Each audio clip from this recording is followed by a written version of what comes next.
Insurance کے بارے میں، اسٹیٹ لائف انشورنس کے بارے میں ایک بندے نے پوچھا ہے، کیا وہ جائز ہے، لے سکتے ہیں اسٹیٹ لائف انشورنس؟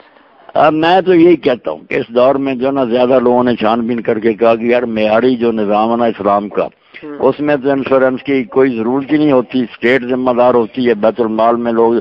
جمع کراتے ہیں زکوٰۃ وغیرہ، اور جو ہو جاتے ہیں مقروض یا محتاج ان کو حکومت دیتی ہے۔ مگر ان حالات میں جب کہ چور ڈاکو ساری عمر کی کمائی چھین کر چلے جاتے ہیں، محمد تقی امینی صاحب ایک عالم ہے، ایک عثمانی ہے، ایک تقی امینی، ان کی کتابیں ملیں تو ضرور پڑھیں،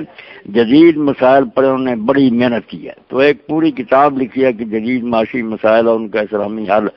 تو اس میں پھر مشرق و مغرب کے علماء کے فتاوے جمع کر دیے ہیں، جو خلاف بھی ہیں ان کے بھی دلائل دے دیے ہیں، جو حق میں، اور آخری فیصلہ یہی کیا کہ اس دور میں نا انشورنس کے بغیر چارہ نہیں، یہ ایک تحفظ اور کافر اجتماعی ہے کہ کچھ نہ کچھ ضمانت ہے کہ لوگوں کو کوئی صدمہ پیش آ جائے تو کوئی جماعت ہو جو اس کی مدد کرے۔ صحیح، چاہے انٹرسٹ ہو اس میں یا نہ ہو، اگر نہ ہو تو وہ بہتر ہے نا؟ نہیں، انٹرسٹ وغیرہ جو نا یہ ایسے جیسے میں آپ کو کوئی چیز میں اور آپ واپس مجھے پھر زیادہ دے دیں، یہ تو دین میں جائز ہے نا، میں نا پابندی لگاؤں کہ ضرور میں نے لینا، آپ خود ہی پیشکش کر دیں یا خود دے دیں، تو نبی علیہ السلام بھی لوگوں کو قرضہ جب ادا کرتے تھے تو زیادہ دیتے تھے، مگر اس کو شرط کے طور پر کہ ضروری یہ نہیں کرنے دیتے تھے کہ یہ سود ہو جاتا، دیتے وقت اگر وہ 100 کی بجائے 150 دے دے تو کہتے یہ تو نیکی کی بات، اس نے بھی احسان کیا۔ اس کو سرا کے تحت امام خمینی اور سب لوگوں نے لکھا کہ یہ تامین جو ہے نا، تامین عربی میں اس کو کہتے ہیں نا کہ حفاظت کا ایک ذریعہ، تو یہ ٹھیک ہی ٹھیک ہے، جو لوگ وہ اپنی طرف سے کمپنی دیتی ہے دیتی رہے۔ اچھا، تو یہ یعنی کہ فرق چیز ہے، سود نہیں ہے یہ؟ نہیں، اس کو نا سود کے نہ کوئی سود کے نیت سے جمع کرائے،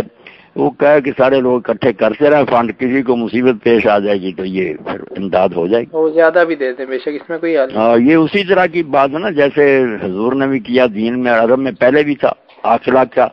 کہ جب کسی شخص سے غلطی سے قتل ہو جاتا تھا تو اس کی دیت پھر اسلام نے کہا کہ 3 قسطوں میں 3 سالوں میں دو،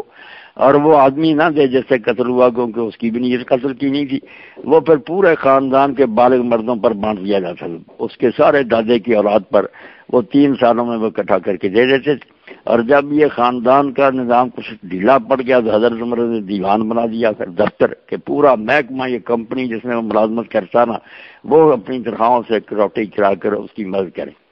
تو یہ کسی طرح کی صورت تھی، سب لوگوں کو تحفظ حاصل تھا۔ صحیح ہے، صحیح۔ اچھا، اس میں کچھ علماء یہ کہتے ہیں کہ یہ گیم آف چانس ہے، کہ آپ پیسے دیتے رہتے ہیں دیتے رہتے ہیں دیتے رہتے ہیں، اگر آپ کو یہ حادثہ پیش آ گیا تو آپ کو پیسے ریٹرن ملتے ہیں، تو وہ کہتے ہیں یہ نہیں، وہ جو ہے جو ہوتا ہے نا قمار یا جوا، وہ یہ علماء نہیں سوچتے کہ اس میں تو سارا جاتا بھی رہتا نا، کبھی آیا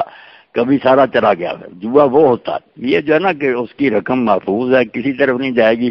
مگر وہ کمپنی یا ادارہ جو ہے نا اکٹھا کر کے کاروبار کر کے جو جی چاہے کر کے اس کو زیادہ دے گی اپنی طرف سے۔ نہیں، لیکن ہمیشہ تو نہیں دیتی نا، صرف تب دیتی ہے جب اس کے ساتھ کوئی مسئلہ ہوتا ہے بندے کے۔ ہاں، یہ تو ہوتی ہے، ان کی ساری آپس میں صلح ہی اس بات پر ہے کہ حادثہ جس کو پیش آئے گا اس کی مدد کرے گی۔ اچھا، ٹھیک۔ یہ جو الصلح